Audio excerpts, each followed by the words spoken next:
Value innovation, the cornerstone of blue ocean strategy. What consistently separated winners from losers in creating blue oceans was their approach to strategy. The companies caught in the red ocean followed a conventional approach, racing to beat the competition by building a defensible position within the existing industry order. The creators of blue oceans, surprisingly, didn't use the competition as their benchmark.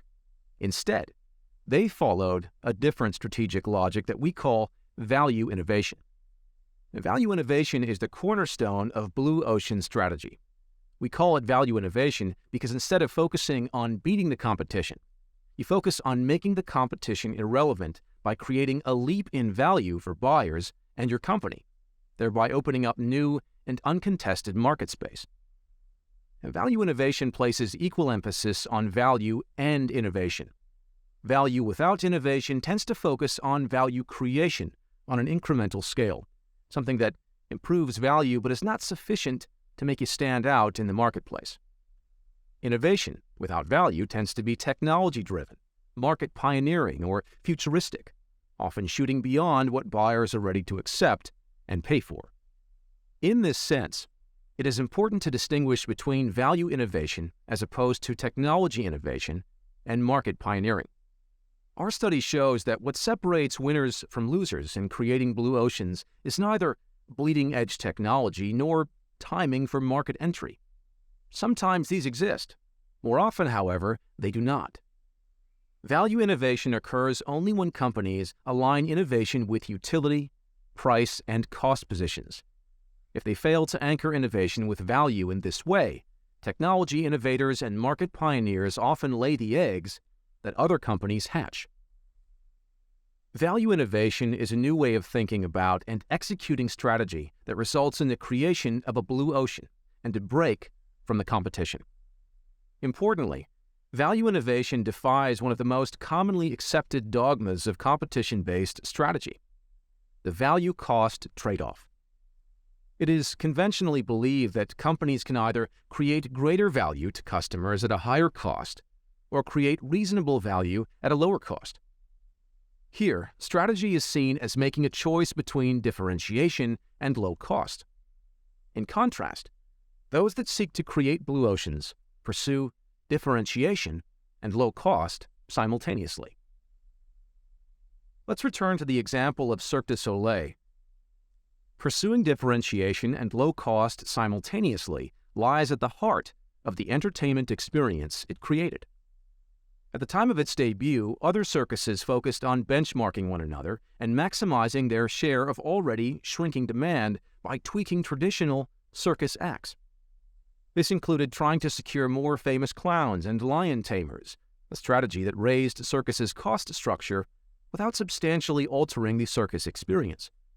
The result was rising costs without rising revenues, and a downward spiral of overall circus demand. These efforts were made irrelevant when Cirque du Soleil appeared. Neither an ordinary circus nor a classic theater production, Cirque du Soleil paid no heed to what the competition did. Instead of following the conventional logic of outpacing the competition by offering a better solution to the given problem, creating a circus with even greater fun and thrills, it sought to offer people the fun and thrill of the circus and the intellectual sophistication and artistic richness of the theater at the same time. Hence, it redefined the problem itself. By breaking the market boundaries of theater and circus, Cirque du Soleil gained a new understanding not only of circus customers, but also of circus non-customers, adult theater customers. This led to a whole new circus concept that broke the value-cost trade-off and created a blue ocean of new market space. Now consider the differences. Whereas other circuses focused on offering animal shows, hiring star performers, presenting multiple show arenas in the form of 3 rings, and pushing aisle concession sales, Cirque du Soleil did away with all these factors. These factors had long been taken for granted in the traditional circus industry, which never questioned their ongoing relevance. However, there was increasing public discomfort with the use of animals.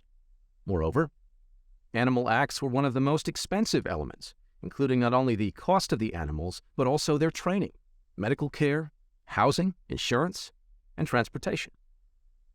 Similarly, while the circus industry focused on featuring stars, in the mind of the public, the so-called stars of the circus were trivial next to movie stars or famous singers. Again, they were a high-cost component carrying little sway with spectators. Gone, too, are three-ring venues.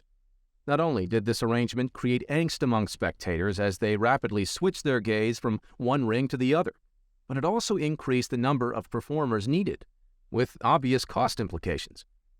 And although aisle concession sales appeared to be a good way to generate revenue, in practice, the high prices discouraged audiences from making purchases and made them feel they were being taken for a ride.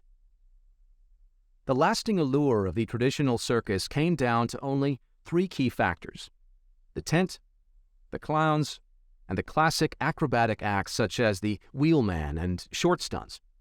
So, Cirque du Soleil kept the clowns, but shifted their humor from slapstick to a more enchanting, sophisticated style.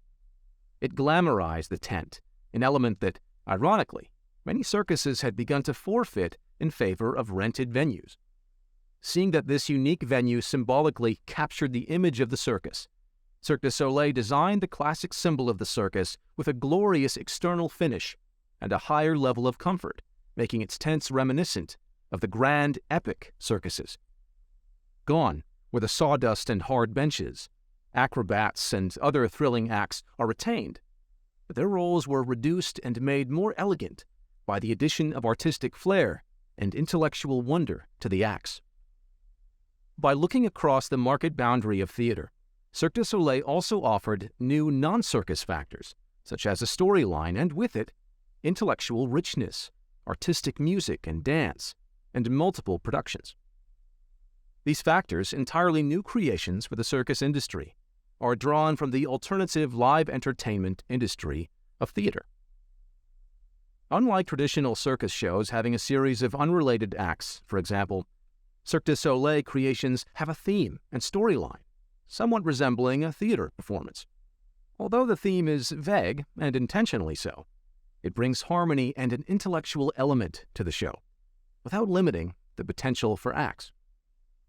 Cirque also borrows ideas from Broadway shows. For example, it features multiple productions, rather than the traditional one-for-all shows. As with Broadway shows too, each Cirque du Soleil show has an original score and assorted music, which drives the visual performance, lighting, and timing of the acts, rather than the other way around. The shows feature abstract and spiritual dance, an idea derived from theater and ballet. By introducing these new factors into its offering, Cirque du Soleil has created more sophisticated shows. Moreover, by injecting the concept of multiple productions and by giving people a reason to come to the circus more frequently, Cirque du Soleil dramatically increased demand. In short, Cirque du Soleil offers the best of both circus and theater, and it has eliminated or reduced everything else.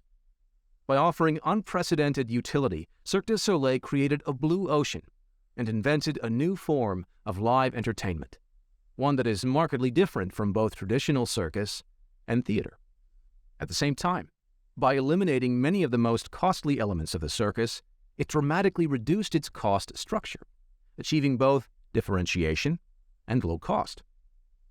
Cirque strategically priced its tickets against those of the theater, lifting the price point of the circus industry by several multiples, while still pricing its productions to capture the mass of adult customers who were used to theater prices. Figure 1-2 depicts the differentiation to low-cost dynamics underpinning value innovation. As shown in Figure 1-2, the creation of blue oceans is about driving costs down while simultaneously driving value up for buyers. This is how a leap in value for both the company and its buyers is achieved. Because buyer value comes from the utility and price that the company offers to buyers, and because the value to the company is generated from price and its cost structure, value innovation is achieved only when the system of the company's utility, price, and cost activities is properly aligned. To sustain value innovation, however, people working for and with the company need to support it. For value innovation to be a sustainable strategy, then, the alignment of the company's utility, price, cost, and people is needed. It is this whole system approach that makes value innovation strategic rather than operational or functional. In contrast, innovations such as production innovations can be achieved at the subsystem level without impacting the company's overall strategy. An innovation in the production process, for example, may lower a company's cost structure to reinforce its existing cost leadership strategy without changing the utility proposition of its offering. Although innovations of this sort may help to secure and even lift a company's position in the existing market space, such a subsystem approach will rarely create a blue ocean of new market space. In this sense, value innovation is a distinct concept. It is about strategy that embraces the entire system of a company's activities. Value innovation requires companies to orient the whole system toward achieving a leap in value for both buyers and themselves. Absent such an integral approach, innovation will remain divided from the core of strategy. Figure 1-3 outlines the key defining features of red and blue ocean strategies. Competition-based red ocean strategy assumes that an industry's structural conditions are given and that firms are forced to compete within them, an assumption based on what the academics call the structuralistic view or environmental determinism. In contrast, value innovation is based on the view that market boundaries and industry structure are not given and can be reconstructed by the actions and beliefs of industry players. We call this the reconstructionist view. In the red ocean, differentiation raises costs because firms compete with the same best practice rule. Here, the strategic choices for firms are to pursue either differentiation or low cost. In the reconstructionist world, however, the strategic aim is to create new best practice rules by breaking the existing value-cost trade-off and thereby creating a blue ocean. Cirque du Soleil broke the best practice rule of the circus industry, achieving both differentiation and low cost by reconstructing elements across existing industry boundaries. Is Cirque du Soleil then really a circus with all that it eliminated, reduced, raised, and created? Or is it theater? And if it is theater, then what genre? A Broadway show, an opera, a ballet? It is not clear. Cirque du Soleil reconstructed elements across these alternatives, and in the end, it is simultaneously a little of all of them and none of any of them in their entirety. It created a blue ocean of new, uncontested market space. Formulating and executing blue ocean strategy. Although economic conditions indicate the rising imperative of blue oceans, there is a general belief that the odds of success are lower when companies venture beyond existing industry space. The issue is how to succeed in blue oceans. How can companies systematically maximize the opportunities while simultaneously minimizing the risks of formulating and executing blue ocean strategy? If you lack an understanding of the opportunity maximizing and risk minimizing principles driving the creation and capture of blue oceans, the odds will be lengthened against your blue ocean initiative. Of course, there is no such thing as riskless strategy. Strategy will always involve both opportunity and risk, be it a red ocean or a blue ocean initiative. But at present, the playing field is dramatically unbalanced in favor of tools and analytical frameworks to succeed in red oceans. As long as this remains true, red oceans will continue to dominate companies' strategic agendas even as the business imperative for creating blue oceans takes on new urgency.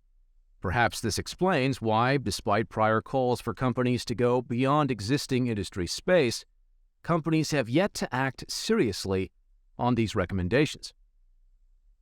This book seeks to address this imbalance by laying out a methodology to support our thesis. Here, we present the principles and analytical frameworks to succeed in blue oceans. Chapter 2 introduces the analytical tools and frameworks that are essential for creating and capturing blue oceans. although supplementary tools are introduced in other chapters as needed. These basic analytics are used throughout the book. Companies can make proactive changes in industry or market fundamentals through the purposeful application of these blue ocean tools and frameworks, which are grounded in the issues of both opportunity and risk. Subsequent chapters introduce the principles that drive the successful formulation and implementation of blue ocean strategy and explain how they, along with the analytics, are applied in action. There are 4 guiding principles for the successful formulation of blue ocean strategy. Chapters 3 through 6 address these in turn. Chapter 3 identifies the paths by which you can systematically create uncontested market space across diverse industry domains, hence attenuating search risk. It teaches you how to make the competition irrelevant by looking across the 6 conventional boundaries of competition to open up commercially important blue oceans. The 6 paths focus on looking across alternative industries, across strategic groups, across buyer groups, across complementary product and service offerings, across the functional emotional orientation of an industry, and even across time. Chapter 4 shows how to design a company's strategic planning process to go beyond incremental improvements to create value innovations. It presents an alternative to the existing strategic planning process, which is often criticized as a number-crunching exercise that keeps companies locked into making incremental improvements. This principle tackles planning risk, using a visualizing approach that drives you to focus on the big picture rather than to be submerged in numbers and jargon. This chapter proposes a 4-step process whereby you can build a strategy that creates and captures blue ocean opportunities. Chapter 5 shows how to maximize the size of a blue ocean. To create the greatest market of new demand, this chapter challenges the conventional practice of aiming for finer segmentation to better meet existing customer preferences. This practice often results in increasingly small target markets. Instead, this chapter shows you how to aggregate demand, not by focusing on the differences that separate customers, but by building on the powerful commonalities across non-customers to maximize the size of the blue ocean being created and new demand being unlocked, hence minimizing scale risk. Chapter 6 lays out the design of a strategy that allows you not only to provide a leap in value to the mass of buyers, but also to build a viable business model to produce and maintain profitable growth. It shows you how to ensure that your company builds a business model that profits from the blue ocean it is creating. It addresses business model risk. The chapter articulates the sequence in which you should create a strategy to ensure that both you and your customers win as you create new business terrain. Such a strategy follows the sequence of utility, price, cost, and adoption. Chapters 7 through 10 turn to the principles that drive effective execution of blue ocean strategy. Specifically, Chapter 7 introduces what we call tipping point leadership. Tipping point leadership shows managers how to mobilize an organization to overcome the key organizational hurdles that block the implementation of a blue ocean strategy. It deals with organizational risk. It lays out how leaders and managers alike can surmount the cognitive, resource, motivational, and political hurdles in spite of limited time and resources in executing blue ocean strategy. Chapter 8 argues for the integration of execution into strategy making, thus motivating people to act on and execute a blue ocean strategy in a sustained way deep in an organization. This chapter introduces what we call fair process. Because a blue ocean strategy perforce represents a departure from the status quo, this chapter shows how fair process facilitates both strategy making and execution by mobilizing people for the voluntary cooperation needed to execute blue ocean strategy. It deals with management risk associated with people's attitudes and behaviors. People here include both internal and external stakeholders who work for and with an organization. Chapter 9, new in this expanded edition, tackles the overarching concept of alignment and the critical role it plays for the sustainability of a strategy. Here, we provide a simple but comprehensive framework to fully develop and align an organization's 3 strategy propositions from value to profit to people.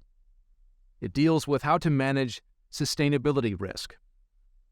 While this chapter starts with the importance of alignment for the sustainability of any strategy, whether blue or red, it shows how alignment works in the context of blue ocean strategy by illustrating and contrasting cases of successes and failure. Chapter 10 addresses the issues of renewal and the dynamic aspects of blue ocean strategy at both the business level and the corporate level for multi-business firms. Here, we expand our original discussion on how to manage and monitor your individual business and your corporate portfolio over time to achieve continuing high performance. In so doing, this chapter deals with the important issue of managing renewal risk so that the blue ocean strategy process can become institutionalized rather than a one-off occurrence. This chapter shows how red and blue ocean strategies fit together and complement each other in the context of managing a corporate portfolio over time. Figure 1-4 highlights the 8 principles driving the successful formulation and execution of blue ocean strategy, and the risks that these principles attenuate. Lastly, we end our expanded edition with a new chapter where we zoom in on the 10 most common red ocean traps that keep organizations anchored in the red even as they set out to sail into the blue. Here we expressly address how to avoid each of these traps. We highlight and set straight the misconceptions behind these red ocean traps to ensure people have not only the right framing, but also the proper application of blue ocean strategy tools to achieve success in practice. Let's now move on to Chapter 2, where we lay out the basic analytical tools and frameworks that will be used throughout this book in the formulation and execution of blue ocean strategy.